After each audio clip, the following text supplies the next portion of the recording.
everybody, and welcome to our third Wednesday of the month, which is Forms and Free for All Monthly. This is a time where we go over forms, and you have an opportunity to ask any questions that you want, whether it be technology, systems, processes, forms, anything. So we're going to jump right in, and I'm going to share my screen. And so hold tight. Let me see which screen it is. That's the wrong one. Okay, so hang tight. I have several choices to choose from, so it must be that one. Yep. Okay, all right. So I'm going to quickly go through a few forms just as reminders because agents, you've got to stop being sloppy. And what I mean by that is I even have experienced agents that are just filling out forms so quickly that they miss things. Okay. Please make sure that each form that you use in your transaction, that you go through it thoroughly and make sure that everything is filled in correctly. It'll make your life easier. It will certainly make compliance's life easier. And so I'm going to go through just a couple of things that that my agents have had some struggle with on this form. Number one is, believe it or not, an address. I had two of them come in last month. They were filled out correctly, but they had no address. So we didn't know, of course they were uploaded into the transaction that was created, but you've got to have an address on there, okay? Otherwise we don't know what it's really tied to. Okay, remember in section 1, most of the time you're going to check mark A, number 2I, where seller has no knowledge of lead-based paint or lead-based paint hazards in the property, because most of the time sellers don't. And then if you check mark 2 under A, you're also going to check mark 2 under B. Now, those are check marks that you do. Seller has no reports or records pertaining to lead-based paint and or lead-based paint hazards in the property. So those two coincide. If they do have knowledge, then you're going to check mark A, I, and B, I, which if they have reports, okay? So those are check marks. Here's where the problem lies. Two things. First of all, you have your seller's sign and date. If there's two sellers, sign and date. If there's four sellers, you're going to have to make room to have the other two sign wherever they need to. And then the seller's agent acknowledgement. We get some of them that come in without, the agent forgets to sign it. Remember to sign. The agent for the seller signs and dates it. And then if you're on the buyer side, remember, this is a form that is facilitated by the seller. In fact, remember, this is now a form that has to be uploaded into the MLS, into the document section, okay? However, just because it's uploaded into the document section does not constitute delivery as per section 7 of the REPSI. You still have to deliver a copy of this to the agent of the buyer when you get an offer on the home, okay? So the seller fills this out, and then you send it to the buyer's agent. The buyer's agent goes to the buyer and says, okay, they don't have any knowledge. Are you concerned about lead-based paint or not? You don't check mark here. You have them initial here. And either yes, they want a 10-day opportunity or a mutually agreed upon period to conduct a risk assessment or an inspection for lead-based paint, or B, and most of the time it's going to be B, they initial in the bracket to say by initialing this box, they waive the opportunity to conduct a risk assessment. And then they sign buyer signature. If they initial in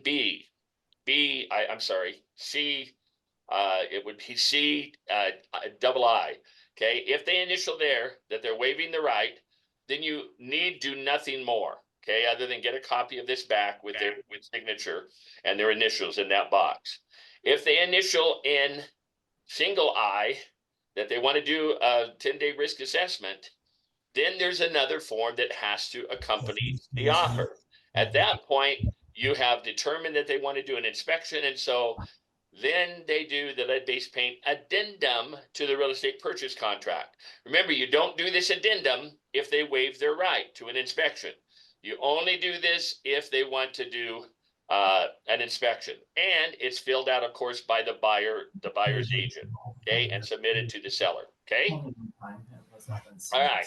Do you know what? Can you please mute your microphones unless you have a question? Sorry, I'm hearing some background noise. Everybody, mute your mics, please. Thank you. Okay. All right. This is pretty self-explanatory. You fill it out. The buyer, checkmark buyer, and the buyer signs it and dates it, and a time where they should put a time on here. And then they present it to the seller for their acceptance. The seller can accept it, counter, or reject it. Either one. Okay. So the only time you use this addendum, lead-based addendum, is if they want to do a risk assessment. Otherwise, the only thing you have to do is the lead-based paint disclosure. Okay. Any questions on that?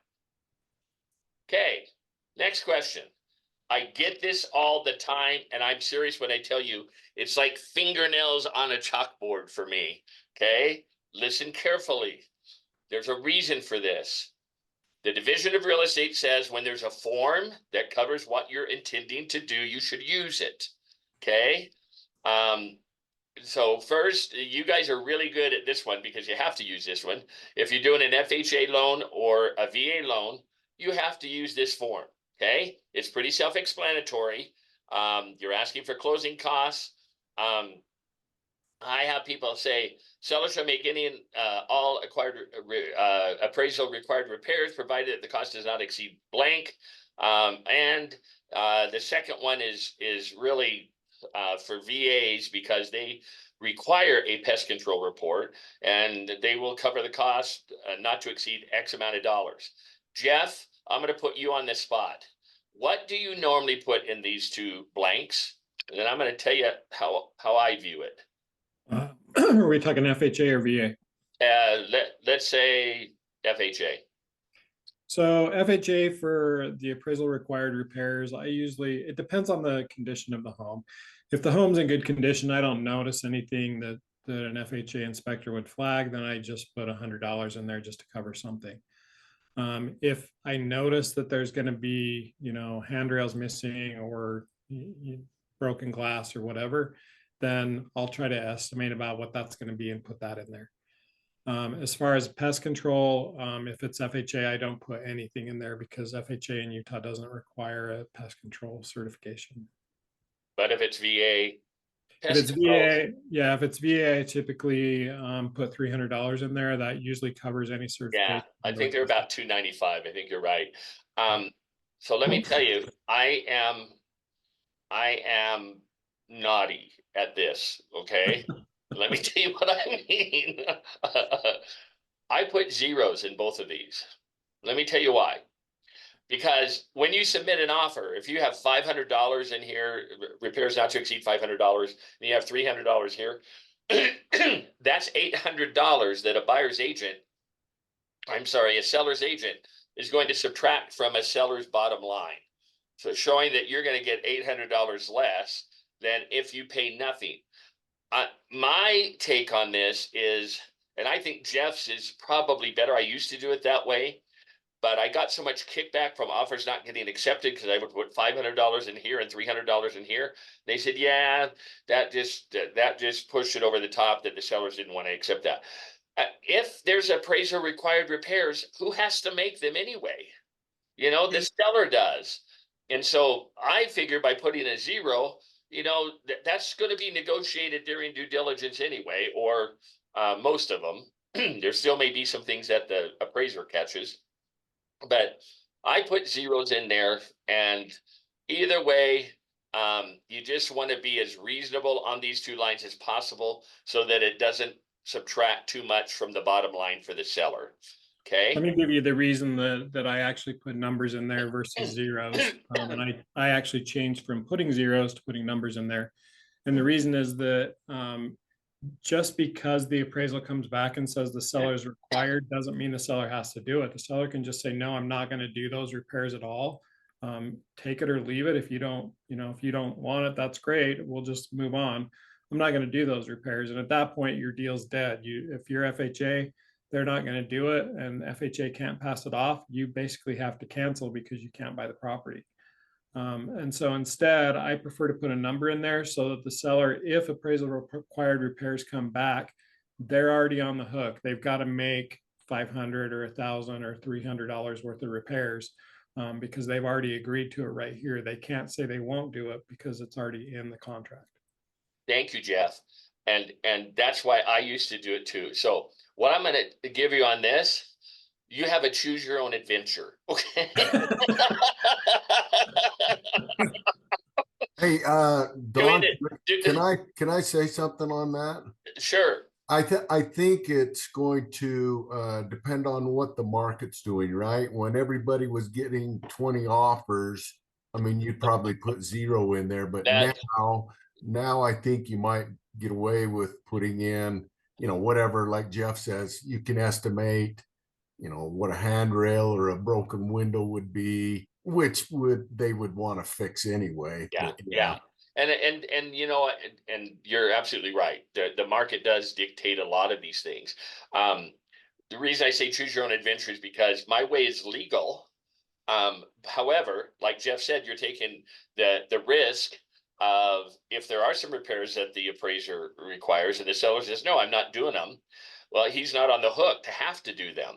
And so the buyer has to say, okay, well then, you know, I, a buyer's not supposed to go in and do repairs on a home that they don't own yet, right?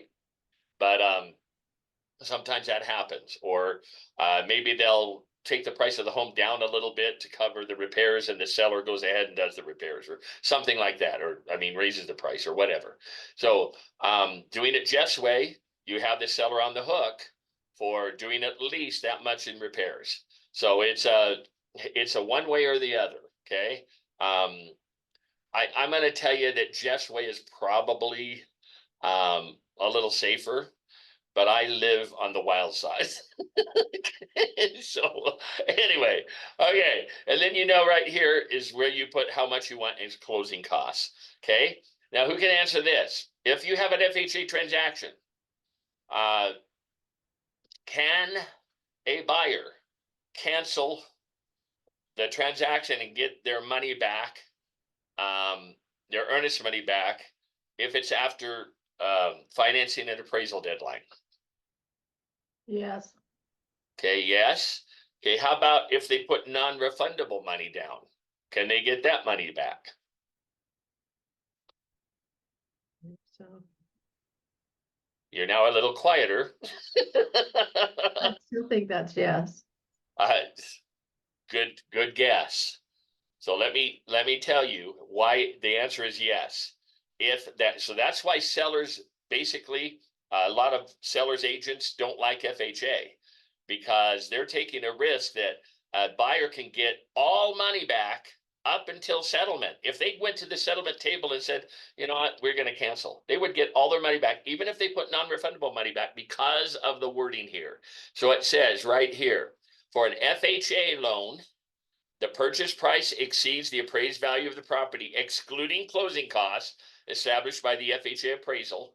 Buyer shall, however, have, the first part, notwithstanding the financing and appraisal deadline, if applicable, buyers shall not be obligated to complete the purchase of the property or incur any penalty or forfeiture of the earnest money deposit or other down payment, or otherwise be obliged to purchase the property. Okay.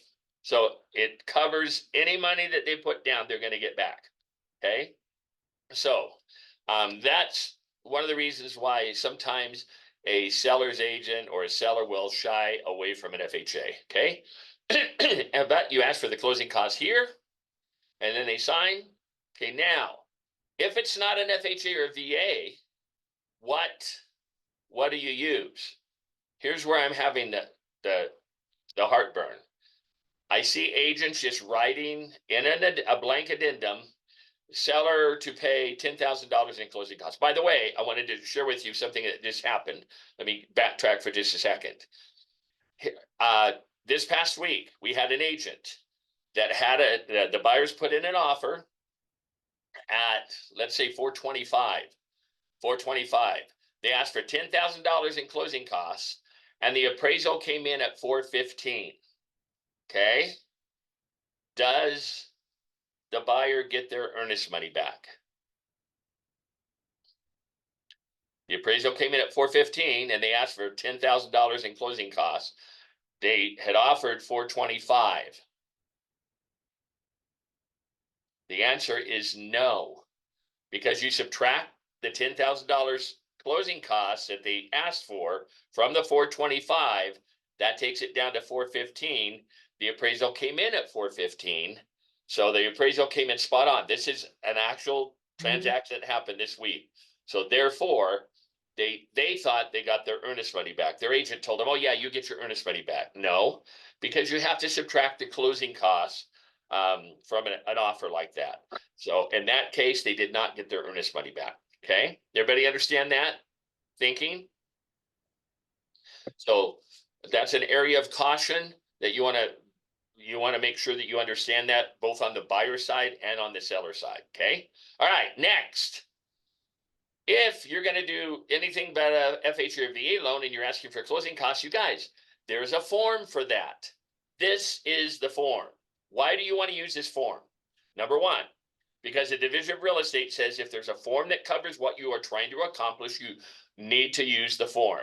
They also say if you don't have a form that accomplishes what you're doing, the second best choice is to have an attorney prepare the verbiage. And then, of course, because when we are filling out a blank addendum, we are turning our hat around and saying, I am now an attorney and I have the power and the ability to write something that is legally binding that everybody understands. And did you know that more agents get sued on addendums that were filled out by agents than anything else because both sides interpreted things differently or whatever. So this makes it very clear. And here's what I love about this closing cost addendum. You put in the amount, let's say $10,000. Seller shall contribute at settlement the amount of $10,000 to be applied at buyer's discretion toward any or all of the following. Any or all of them, okay, at their discretion. A permanent reduction or temporary reduction in the mortgage loan interest rate, mortgage financing costs, closing costs, and prepaid escrows. Here's the kicker that I really like. Any unused portion of seller's contribution may, at buyer's option, be used to reduce the purchase price. If you just put seller agrees to pay $10,000 in closing costs, guess what? If the only closing costs that you're able to legally use and your lender says, you got $2,000 that we can't use because we've covered all the legal amount that we can cover, and you've got $2,000 left over. If you just write in an addendum, the seller will pay $10,000 in closing costs. Guess where that extra $2,000 goes? Seller. Back to the seller, not to the buyer. Okay, so that's why you want to use this closing cost addendum. Have I made myself clear? Okay, all right, good. We're making headway. Okay, all right. Oh, I had this. I had an agent that called one of our agents that said, I've got my buyer looked at your home. They loved it. I'm not going to bring in an offer unless you agree to, we were offering a 2% commission. Unless you agree to pay me a 3% commission. Is that legal to do? No. Everybody listen carefully to this. I got this straight from the Division of Real Estate. An agent cannot ask another agent to pay more of a commission. A brokerage cannot ask another brokerage to pay additional commission. The only one that can ask to pay more in commission is the buyer can ask the seller, because the offer is between the buyer and the seller. The seller has already agreed to the listing brokerage how much they're going to pay, and in turn the listing brokerage has put in writing how much they're going to offer to the selling brokerage, okay, to the buyer's brokerage, okay? So that's already been determined. So the seller has already negotiated that with his listing brokerage. Now, guess what? That's why if you have a 3% on your buyer broker agreement and this deal is only offering a 2%, you could say to the buyer, you know what, we're short 1%. but we do have an addendum where we can ask the seller to pay that additional 1%. That's what this is for. Real estate brokerage payment addendum to the real estate purchase contract. Okay, this is the only way that you can ask for additional commission to be paid legally. Okay, here's the place where everybody screws up. They're offering a 2% commission. Okay, right here, number one says seller's payment to buyer's real estate brokerage. Seller agrees to pay a dollar amount or a percentage of the purchase price to buyer's brokerage. This payment shall be made in addition to any other compensation offered by the seller's brokerage to buyer's brokerage. The provisions of this addendum shall survive closing. So if you're already getting a 2% commission, what should you be filling in right here? If you want 3%. 1%. You should be filling in 1%, because it's in addition to the 2%. The seller has already negotiated and is already offering 2%. So you're just wanting the buyer to ask the seller to pay that additional 1% so that that satisfies the buyer's contract that he has with his agent. Now, what if the seller says, no, I'm not going to do that? Then what do? I will tell you this. This is what I feel very strongly. I have never gone after a client for additional commission. I've used this a couple of times to try to get more commission from the seller. But if they refuse, would you like to have the reputation that don't do business with Don Zimmerman? Man, if he doesn't get the 3%, if we find a property that's offering less than 3%, he will come after you. That would not be very good for your reputation, would it? If somebody said, well, but I want that in writing, then you would do an addendum to the buyer broker agreement stating that the buyer's brokerage is willing to accept the amount that is being offered on the MLS, which is 2%. Okay. And then who has to sign that addendum to the buyer broker agreement? Your broker. Okay. Because the brokerage owns the commissions. Okay. All right. While we're on this subject, if an agent leaves Fathom, what happens if you have something under contract? If you have something under contract and you leave while that deal is under contract, who does the deal belong to? The brokerage. The brokerage. So Fathom has a very fair process that you are able to talk to another agent in Fathom that's still around and pay them a referral fee or whatever for them to finish the transaction for you. And then they get paid a referral fee, whatever you decided. And then the other agent gets paid as a referral fee. So if they say, I'll give you 25%, it's already under contract, or 10% or whatever, and you say, okay, then you would pay that agent that left Fathom 90% or whatever, you've agreed to as a referral. So it would be an incoming referral because it's incoming from a separate company, not Fathom. It's not an in-house referral. It would be an incoming referral from an outside and external source. Okay. So that's something that you should know. Okay. Here we have a lot of times that there are maybe last minute, you decide that you need to give up some commission to help things work. This is what we've normally used, isn't it? The real estate brokerage commission's escrow instructions. Okay. And this says at brokerage commission agreement, the seller's brokerage and buyer's brokerage authorize the escrow closing office. So this form actually goes to the title company to disperse the payment of the commissions directly to the buyer's brokerage as follows: blank dollars or blank percent of the purchase price. Now, this is also used sometimes, like if there's some confusion on how much commission is being offered, then you'll want to do one of these because it gives it, and everybody signs it. Seller's broker, buyer's broker, the seller, the buyer, and the seller's agent, the buyer's agent, and the principal broker of or branch broker of each company. Okay, so this makes it clear to the title company. However, Fathom has a form in our forms library. Let me show it to you right now. Don, this is just between brokerages and agents. This isn't between buyers and sellers, correct?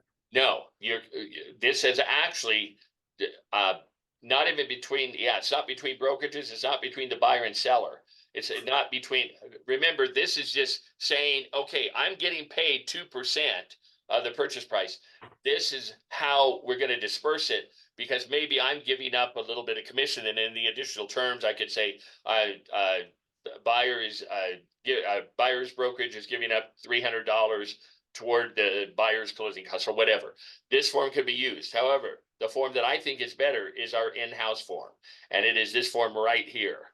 It's Okay, called, then the only question I had was that the sellers or the buyers do not sign that last one. It's just the agents and the brokers. correct. Brokers, seller's agent, buyer's agent. Yeah, I see your point. Because it's actually the because the seller's brokerage is the one that's offering the commission. It's giving instructions on how it's to be dispersed. And so, yeah, the seller's brokerage does have to sign it. Yeah, but it's between the brokerages, not between the buyer and seller. Okay. All right. Then the form that I think is better is this one, commission reduction instructions. And this one is found in our Fathom library of forms, and that's found in IntelliAgent. On the left-hand side, you go down to the Fathom tab, click on that. That gives you a drop-down menu, and you go to resources, and that brings up our 4 pages of Fathom forms. They're all in alphabetical order, so this would be under C, commission reduction instructions. This goes to the title company. Attention, whoever your escrow officer is. Title company email from Don Zimmerman. Here's the property address. Here's the seller. Here's the buyer. Total commission due to Fathom Realty for the above noted transaction. Let's say it's a $400,000 transaction, and it's a 3% commission. So the total commission that would be due would be $12,000. You would put $12,000 there because that's a total amount. Please pay Fathom Realty. Let's say I'm giving up $2,000 for to be credited however the buyer wants. Okay, please pay Fathom Realty $10,000 at the close of escrow. The remaining commission of $2,000 is to be either credited buyer's down payment and or closing costs, subtracted from the contract purchase price, or other, and that other could always be to be applied at buyer's and lender's discretion. Okay, so I like this form much better. It's a little easier to understand, and guess who signs it? The only person who signs it is your broker, because your broker is authorizing what that you can give up commission, and it's authorizing it for the title company to know that these are instructions coming from your boss. Okay, so that's why I like this form better. It's a little cleaner, a little easier to understand. Don, Yes, ma'am. is this form needed if the agent's going to say buy the home warranty and use their commission for the home warranty? No. Let me think through that. Yes and no. No, but that's a political answer, isn't it? So it's Yes and not no. required, but it's No, preferred? well, yeah, let's put it this way. If there's a 3% commission being offered, you're getting $12,000 and you're paying for a home warranty out of that, then you really should do this form and check mark other and put to be $495 or $700, whatever it is, to be applied for buyer's home warranty. Okay, so you really should do that. Yep, good question. Thank you. Yeah, well, I'm TC. I know. I know. Well, yes, and you guys need the answers to these things, don't you? Okay. All right. Next form. So everybody understand that escrow instructions, and this one that we have at Fathom can be used in place of that other one. I like it better because it's easier and it only has to be signed by your broker. Okay, and every title company that we've ever submitted this to, they honor it just like they do the escrow instructions. Okay. All right. Next one. Subject to sale of buyer's property addendum. When does this have to be used? It's an easy question. When does it have to be used? Read the addendum. Anytime, anytime the title applies. Anytime that the buyer has to sell a property to buy the new property, right? Because it states right here in the real estate purchase contract, look right here. And this is something relatively new, and we've had a lot of mistakes on this. Buyer's ability to purchase the property to obtain the loan reference in section 2.1C above and or any portion of the cash reference in section 2.1E above is or is not conditioned upon the sale of real estate owned by buyer. It doesn't say a home or a residence or a single family residence. It says any real estate. So that could be a lot, that could be any real estate owned by the buyer, but we've got to sell that property before we can buy this one. So if you check mark is conditioned upon it, then it says, if checked in the affirmative, the terms of the attached subject to sell of buyer's property addendum apply. So that means if you check mark is, then you must do this addendum. Okay. And something new, because this was revised. When was it revised? In 2020. But this was a revision that I didn't catch until like 2021 or maybe even 2022. Okay, let's see. Subject to sell condition. Buyer's obligation to purchase the property is conditioned upon the closing of the sale of buyer's property located at blank. You give the address. This condition is referred to below as the subject to sell of buyer's property condition. Okay. So, how that has changed a little bit. I can't remember what the verbiage used to be, but it used to say that, that this, because this is a contingency, that this contingency could be removed as soon as the buyer got their property under contract. No longer is that the case. This is conditioned upon the closing of the sale of the buyer's property. So you need to put your dates out far enough that you give your buyer enough time to sell their property and have it closed so that they can close on their new property. And then there's drop dead dates you can read. We won't go through all of it, but buyer's right to cancel before the due diligence and financing appraisal, whichever is later, buyer's right to cancel afterwards. And it tells you what applies in those situations. Okay. And then whether the property is listed or is going to be listed, who it's going to be listed by, et cetera, et cetera. So anyway, make sure that you understand this.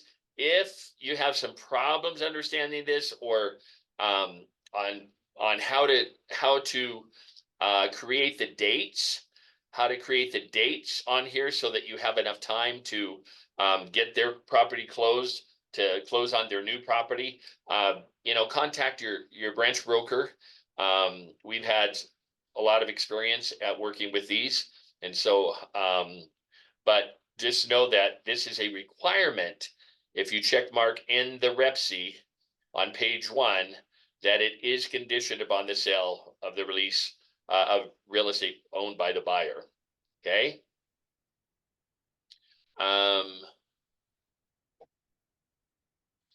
Okay, that's all I wanted to do on the REPC. There's lots of things on the REPC. Okay, for those of you that didn't know that this addendum exists, I love this addendum because it will help you sometimes to get a listing. People say, yeah, well, what if we sell our home and we don't have enough time to find us a replacement property, a new home? But guess what? Look at this addendum, because this addendum allows your seller to remain in the property until a certain time frame.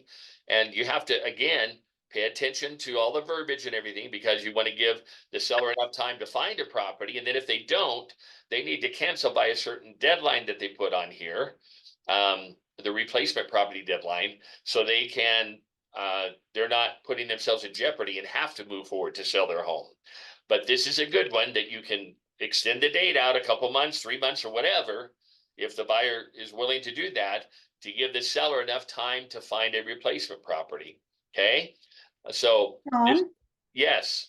In regards to people that are building and they don't have exact dates and it can kind of change, how would you use this form with people that are building and then the dates pushed out further than what they were first expecting? Well, you probably wouldn't use this form in that case because you've got a home under contract, you know where you're moving to. And so you would work with the builder to try to get a target date for when the closing is going to happen. And then you would have to just negotiate with the buyer, on a time frame. This really wouldn't fulfill that particular situation because they've already found a replacement property. Okay. Oh, okay. Is there a form though for that if they want to, once they've sold the house and they want to still stay in the house until their new build is complete? What form would you use for that? You can either extend on the rep C the possession date, or you can do that with an addendum. Any of the dates you can extend with an addendum, or you could do a lease option. If they'll close on such and such a date, because usually a seller needs to have their money to buy their new home, don't they? So they want to close prior to buying their new home, and maybe you can do a simultaneous closing, which there is an addendum for that too. Okay, but yeah. By the way, everybody, if you didn't know this already, it is stated that this year, 2024, new construction is going to drive the market because of the low inventory that we have with existing properties. So if you're not out visiting all the model homes and finding out what you need to do, if you have a client, some builders will allow you to just call and say, hey, I have a client coming in. I want to register them. And some builders require that you accompany them with their first visit, or they won't pay you a commission. So you want to find out from the different builders what their procedure is so that you make sure that you get a commission. Okay. All right. So anyway, that's subject to sell, or subject to seller finding a replacement property. And do you know what? A replacement property doesn't always mean that it's one that they have to purchase. Maybe they say, you know what, we can't find anything that we want to buy yet, but we'll go ahead and rent. So we found a replacement property that we're going to rent. Okay. So that's why they call it a replacement property. Doesn't mean that they have to buy it. Okay. All right. That's the wrong one. I wanted to go through these two forms because there's some confusion on these. Okay. When you need to, I get calls all the time.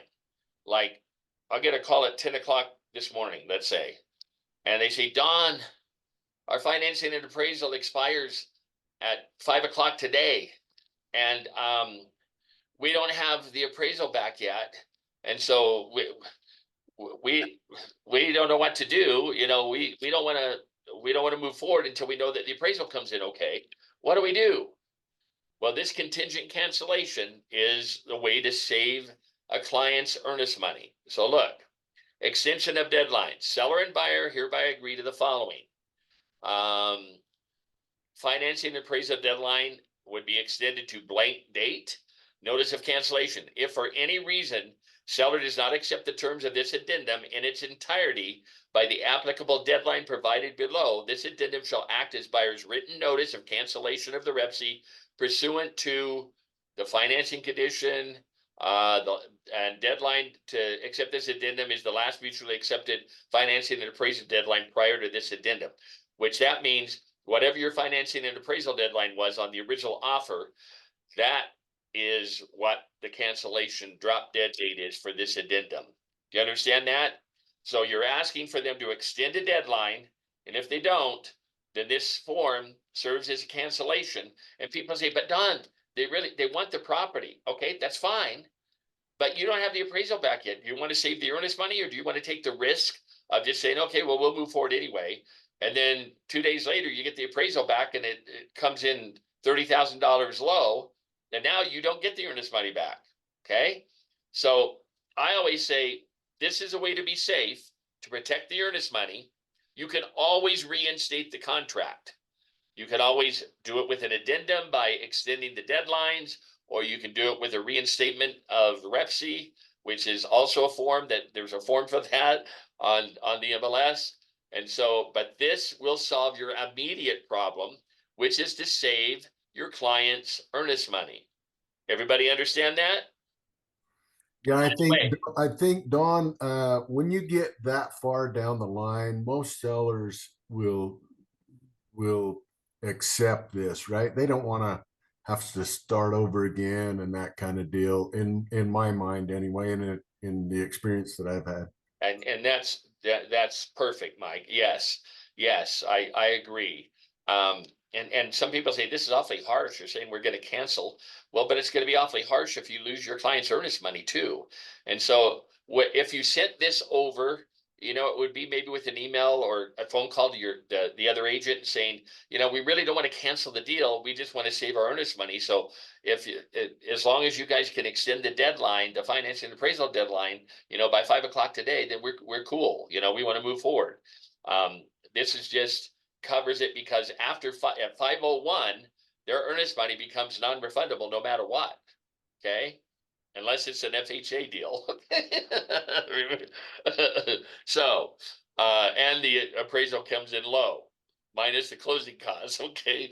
You got to remember all these things, don't you? Okay. Anyway, this is a good form to keep in mind. Okay. Then I wanted to bring up, this is the seller's notice of cancellation. If a seller has to cancel for any reason, remember, this is just the way it is in real estate. Buyers have a couple of different deadlines that they can cancel by and get their money back, right? But it's a lot more difficult for a seller to cancel once they accept a contract because they don't have any deadlines unless the buyer breaches the contract or or they cancel. If a seller cancels normally, if they just say, we decide we don't want to sell anymore. Well, guess what? If they're in an active contract, then they're in default. They're creating a default situation for themselves. And what is the cure for default? Check section 16.1 and 16.2 of the REPC. Let's go back and show you that. Here it is, 16.1 buyer default, 16.2. Let's read what seller default is. Let me make that a little bigger for you too. If seller defaults, buyer may elect one of the following remedies. The buyer may either cancel the REPC, and in addition to the return of the earnest money deposit or deposits, if applicable, buyer may elect to accept from seller as liquidated damages a sum equal to the earnest money deposit or deposits, if applicable. So that's one remedy, where if there's $10,000 earnest money and the seller cancels, they're in default, then they can give them their $10,000 earnest money back. But guess what? They're going to have to give them another $10,000 if that's what they elect to do. Okay. Or they can maintain the earnest money deposit or deposits if applicable in trust and sue the seller to specifically enforce the REPC. So that's to force them to sell the home. Okay. Or C, accept a return of the earnest money deposit or deposits if applicable, and pursue any other remedies available at law. If buyer elects to accept liquidated damages, seller agrees to pay the liquidated damages to buyer upon demand. Okay, so remember, that's what happens if a seller cancels the contract and they put themselves in a default situation. Okay. Any questions on that? Oh, right there. Sellers. I think Don, that's a good argument to always put in a strong earnest money amount with your offer. That's a great comment. When you are representing the seller, it is or the buyer, I guess, yeah. Putting in a $500 or $1,000, that's not going to break the bank. But if somebody puts in 5 or 10 grand for earnest money, which, by the way, what is the typical rule of thumb on earnest money? How much earnest money should you put down? On a $500,000 home, what is the rule of thumb on how much earnest money you should put down? Anybody know? Is it 1%? 1% of the purchase price. So 500,000, 1% would be how much? $5,000. So on a $500,000 home, a normal earnest money would be $5,000. Now, a lot of sellers, they take less simply because maybe a buyer doesn't have it. Or what if it's a VA, loan? They get their money back anyway, so maybe they don't have it, or they only have 1,000 they can put down, or whatever. So you just have to be sensitive to that. But what Mike said is correct. To put down a healthy earnest money is going to protect either party, depending on if the other party ends up in a default situation. Okay. All right. Next form, seller's notice of withdrawal of counteroffer. Some of you may not have known that this exists.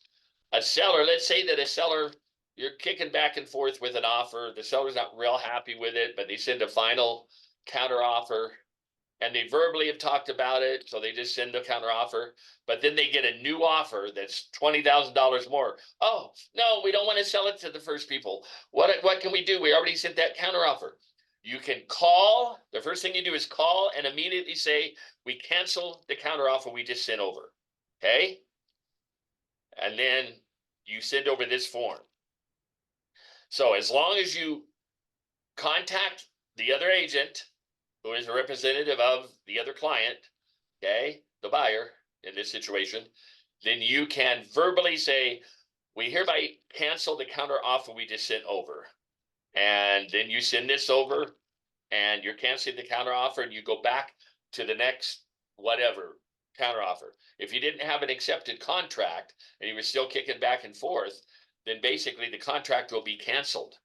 If you already had an accepted contract and this was just a counteroffer back and forth on a couple of addendums or something, then it reverts back to where the last accepted addendum by both parties. Okay. But this is seller's notice of withdrawal of counteroffer. This is a way for the seller to withdraw it, but do it as quickly as you can verbally and then send this over. And you can see the only person that has to sign it is the seller. By the same token, the buyer can do the same thing. If the buyer, this is for the buyer if they want to cancel the real estate purchase contract, and they put in Y. Okay, this is cancellation prior to due diligence, or notice of cancellation of the rep after due diligence but prior to financing and appraisal. They can cancel with this, but they can also send a notice of withdrawal of an offer or counteroffer. So before the seller has communicated to them that they've accepted a counteroffer or an offer, same thing can happen. The buyer's agent can call the seller's agent and say, we withdraw our offer, or we withdraw the counteroffer that we just sent to you. And then you send this over because maybe the buyer found another home that they like better, right? So just know that these are vehicles for your use in these kinds of situations where you need to get out of a contract. Okay. Hey, Don, on those, I think where you see next to the buyer's signature, they've got the date and the time. That time, I mean, if you send over a cancellation to a buyer's agent and you're representing the seller, just say, hey, we're sending over the counteroffer withdrawal, and the buyer's agent says, well, we just sat down 5 minutes ago and accepted your offer. You're kind of hosed that way, right? And that's where the time becomes. Well, it doesn't matter if they accepted it. If they haven't communicated that back to you that they've accepted it, and they have not sent you a copy of it, then it's not accepted yet. However, here's your point. Your point is absolutely spot on. You guys, and this is what I try to tell agents. If there is a buyer signature, date, and time, fill all of those in, because this is one of those situations where the time would be important. Because if they can show, if the buyer is withdrawing the offer and the seller can show that, well, we already sent the accepted offer to their email, to their agent's email at 12:47 p.m. and they didn't communicate to us until 12:58 p.m. So we already had an accept. We were under contract 11 minutes before they contacted us. So that's why on some of these forms that it's important, because of situations like this, that it is important for you to put and fill out everything on there, the date and the time.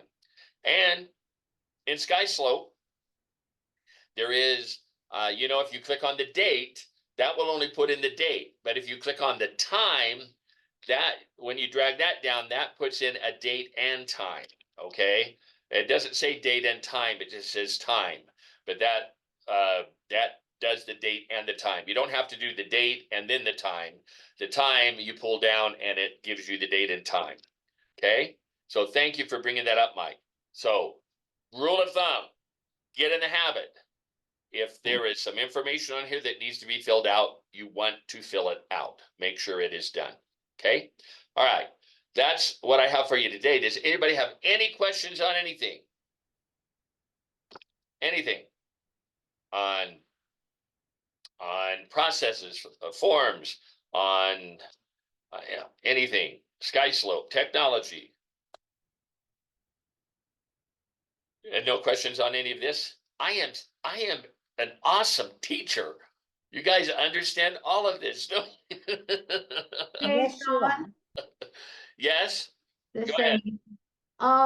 Hey, on that affiliate form that for the office, Yes, thank you for bringing that up. Yes. I may have missed it. You may have gone over it earlier. No, I did not. So thank you Okay. for bringing that up. That's a good one to bring up. You guys, this new form right here, hold on, let me bring it up. It's right there. Yeah. Affiliated, whoops, that's No. instructions. That's the wrong one. That's agent instructions. This is it right here. Okay. Okay.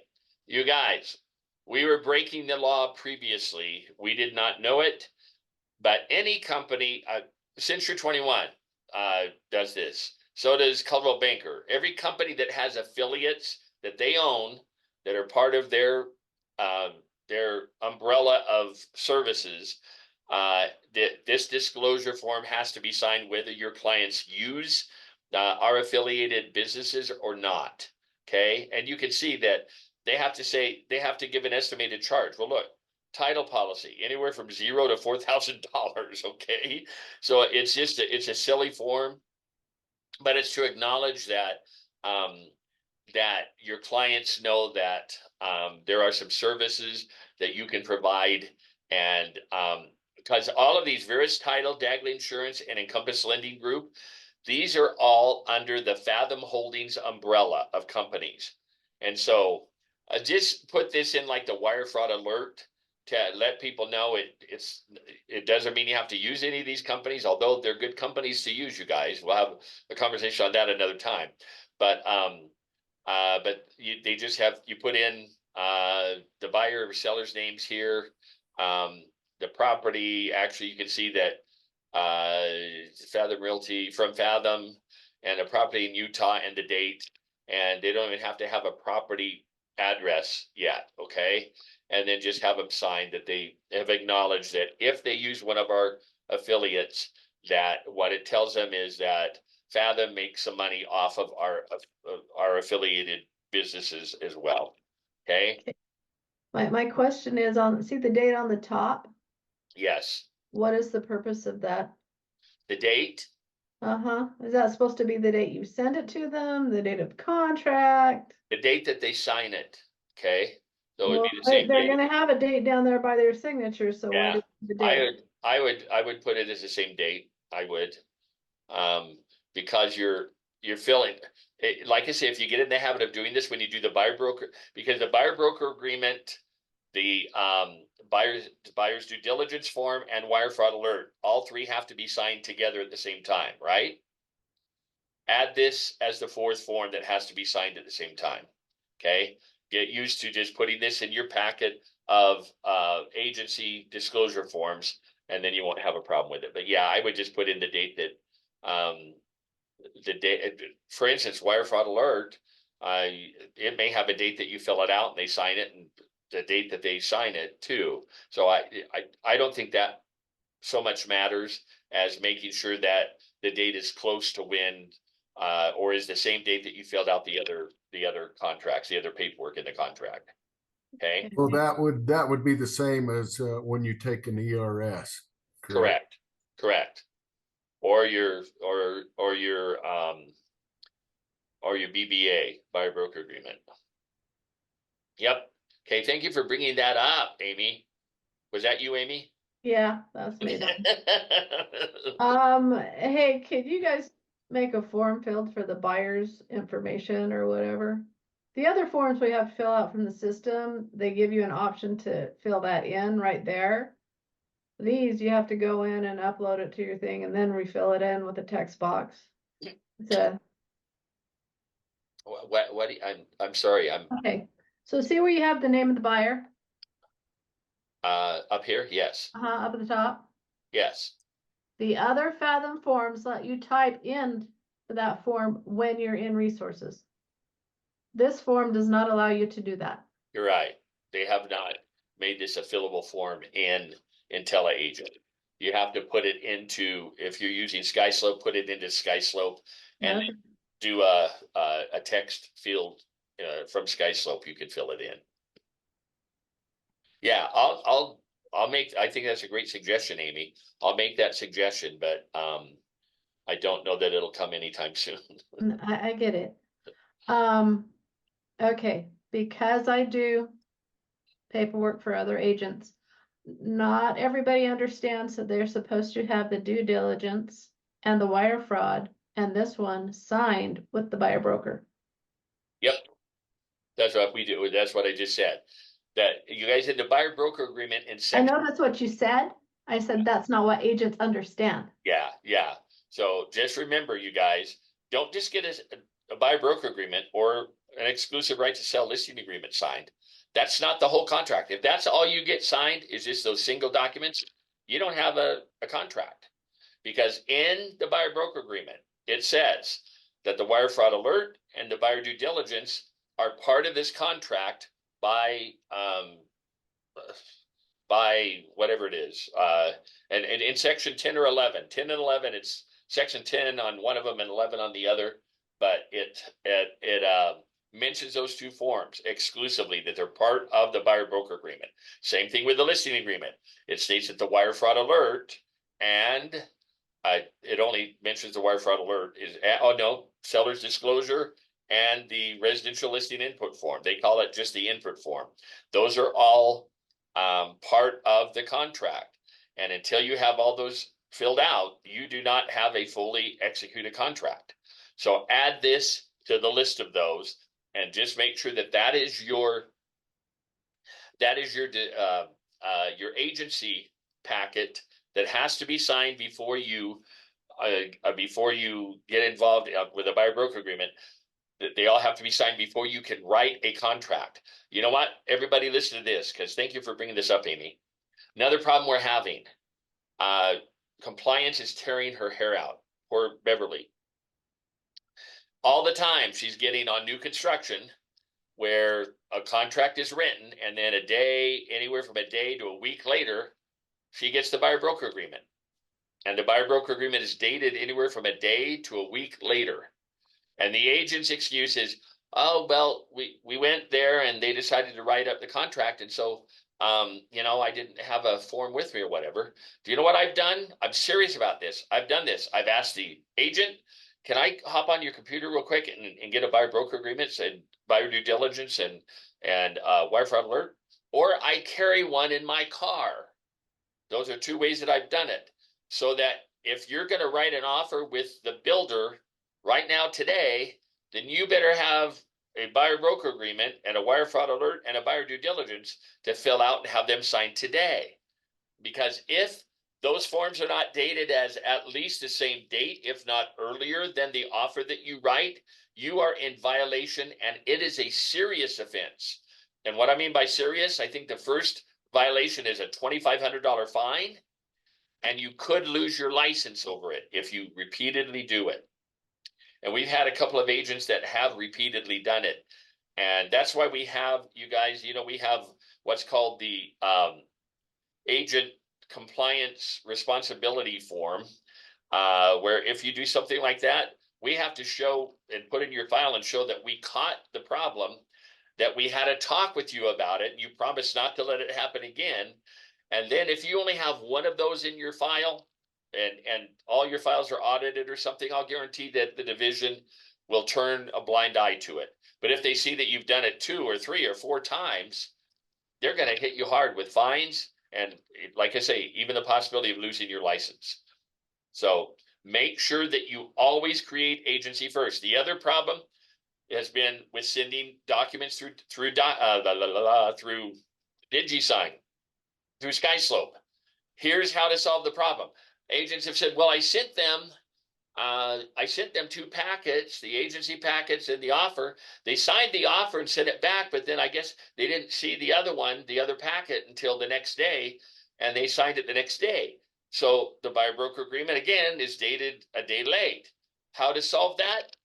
Send the agency forms first. And in the email that you create, say, here are the agency forms that I need you to sign, and they will come back to me. And as soon as I receive them, I will send you the contract and the other forms that we need in order to submit your offer.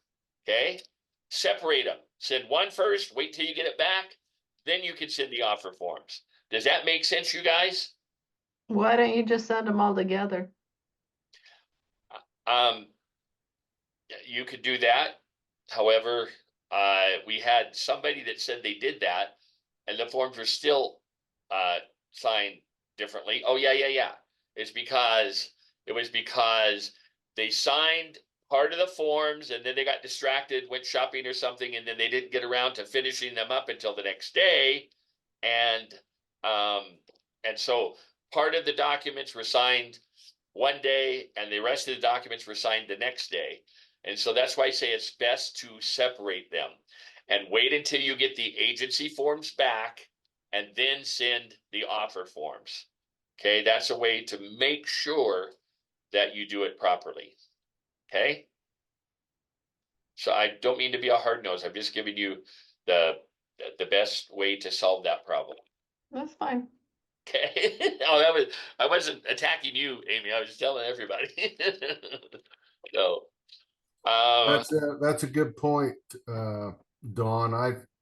I got one of those timeout letters once a little while ago where I went into a model home and they wrote the contract right then. And so, yeah, I didn't get the agency till the next day, but Jeff let me know that, hey, this is the deal and you've got to fill out one of these now. And I said, oh boy, I feel like I'm being put in timeout. And he says, well, you kind of are. So well, and you guys, just so you know, that agent responsibility compliance form, it doesn't, it goes in the file for that transaction to protect you and us, because it shows that we're doing our job, that we're doing compliance and we caught the problem and that we talked with you about it. And oh yeah, I don't know why I did it that way.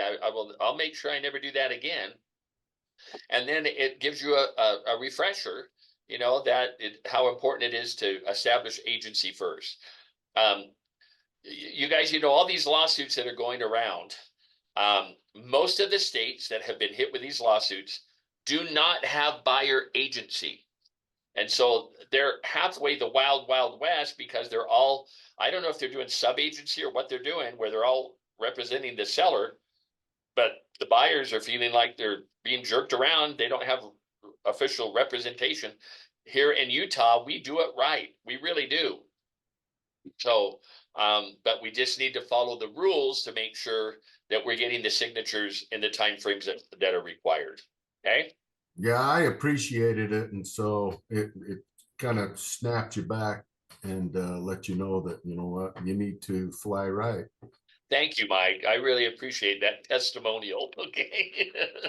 Because it's not meant to be a punishment or anything. It's not a timeout, but but I can see how it could be viewed that way a little bit.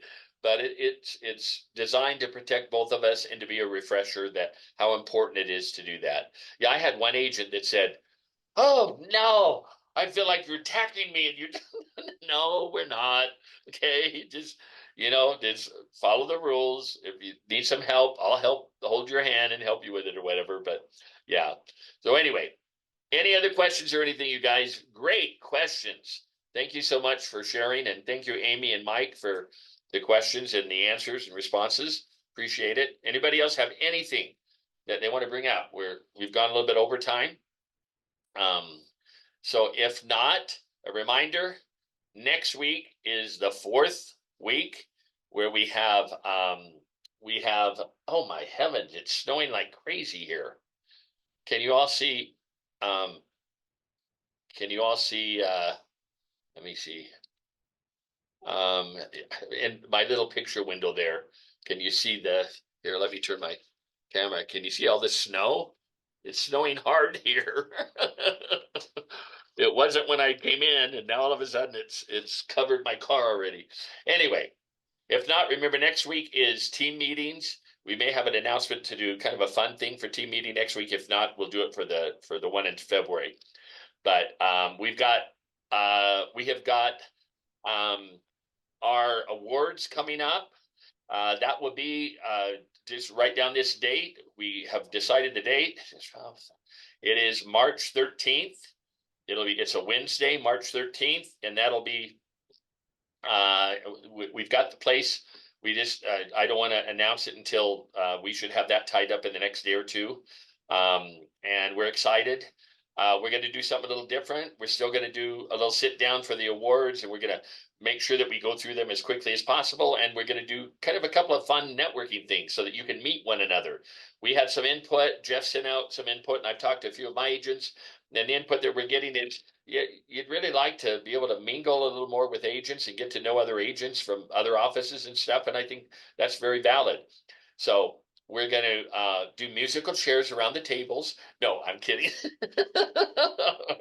I'm going to come up with some way that we have you mix and mingle and get our vendors involved in everything. So it's gonna be a fun day. Okay, it'll be a breakfast. It'll start probably at 10 o'clock in the morning, like we have in the past, and go until about noon. So reserve that day. Okay. All right. If there's no other questions, you guys, thank you so much for being on here today. Agnes, Leah, good to see you. Amy, Mike, all of you, Anna Marie. Really appreciate you, Taylor, all of you guys, and thanks for being part of the Fathom family, and excited to continue to have a good 2024. So thanks, and we'll see you later. Bye-bye.